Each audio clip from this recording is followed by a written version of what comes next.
இப்ப சீமான் மாமா நான் ரொம்ப கஷ்டப்பட்டுட்டு இருக்கேன் பெங்களூர்ல. நான் உங்ககிட்ட 1000 சண்டை போட்டாலும் நான் உங்க மேல எவ்வளவு அன்பு வச்சிருக்கேன்னு உங்களுக்கு தெரியும். என்னோட கடைசி மூச்சு வரைக்கும் நான் நீங்க தான் என் கணவர் அப்படின்னு தான் வாழ்வேன் அப்படின்னு சொல்லிட்டு. எதுக்கு எனக்கு இந்த தண்டனை? எதுக்கு இந்த தண்டனை எனக்கு?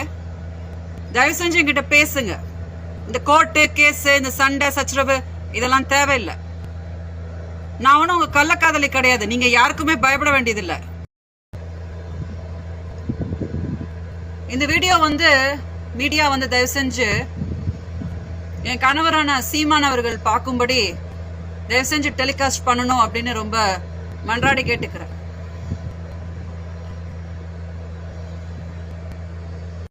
இப்ப சீமான் மாமா நான் ரொம்ப கஷ்டப்பட்டுட்டு இருக்கேன் பெங்களூர்ல.